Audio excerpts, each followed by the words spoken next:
Hey guys, so welcome back to Bookmas 2019. Today we are going to be doing a review of a book I finished a day or two ago, and that is Scrooge. Now, this thing is a retelling of A Christmas Carol, but it's told in text speak. Now, this concept, I've been seeing it around a lot lately. I've started to see it in some of the 9 to 12 books. I've seen it in some of the teen books. This one I would say is probably more of a humor book. But yeah, it's essentially the same idea. Now, first thing I want to say, it's a really, really fast read. Like, I'm a relatively slow reader, and I read the first half of this thing in 45 minutes. Like, that's how fast of a read this thing is. It's 90 pages, and I showed you before, those pages have some large, is putting it mildly, writing, let's just say. So yeah, really, really, really quick read. For the most part, it's just a straight translation over, like, literally the exact same thing. You have all the characters talking to each other through text. Occasionally there'll be something that's similar to a Facebook post. Not quite, but similar. There's a couple funny uses of autocorrect in here. I'm not going to say what it is because that was half the fun of it, but it has stuff like that. As I mentioned before, there are moments when someone makes like a post online and you can comment on it or like it or something like that, and there'll be a certain number of likes listed, and there's some interesting use of that in terms of showing how people respond to things. So overall, I would say it's good. It is actually very, very funny. There's a conversation between the 3 ghosts at the end that I kind of enjoy, and yeah, the Ghost of Christmas Future, yeah, he translates kind of interestingly into this. There's a ton of emojis in this. Like, there's a minimum of 1 emoji per text, basically, often a lot more.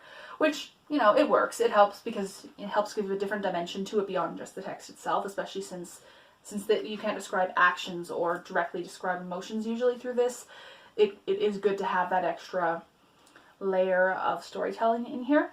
However, there are some problems with this translation, if you will. For one thing, they do miss a lot of the depth of the story, which is to be expected because they're not, you know, they can't describe the emotions, as I said, they can't describe the actions. Everything is being told directly to the audience. Usually it works well, sometimes it can be a bit of a problem, but with what this book is going for, I don't think it's really that much of an issue.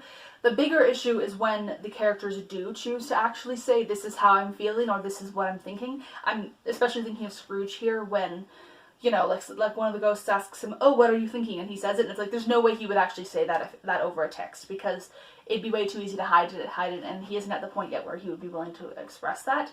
So that did take me out of the moment a few times with that. But again, because of the type of book it is, it's not too big of a deal. Another good example of this kind of awkward, but also at times good translation into text speak is the Ghost of Christmas Future.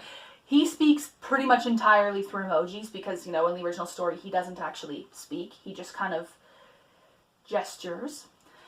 And sometimes this works really well, other times it doesn't, because it does a good job of showing the menacing and the insistence that the ghost has, but it doesn't work well when you have the ghost texting a winky face or a smiley face, because he looks like a Grim Reaper in the original story, so it kind of takes away some of his menace, which is, you know, it kind of undercuts it a little bit, but yeah, not too bad, but that was one complaint I had with this book. So yeah, my conclusion with this one is it's a nice, fun, quick, light read. If you have already read A Christmas Carol, you'll probably find this funny. I would definitely not recommend it as a first read of A Christmas Carol, just because it does cut out a lot of the emotional impact, and it's a lot harder to get to know the characters. But it is funny. I think that it's a nice kind of spoof of the story while still actually being true to the story.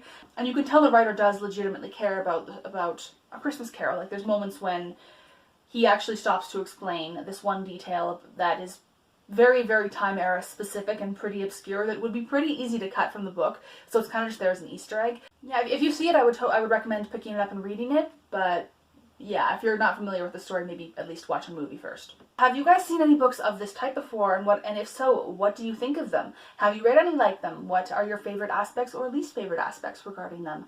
Have an awesome day, and I will see you next time. Thanks for watching. See you later, and Merry Christmas.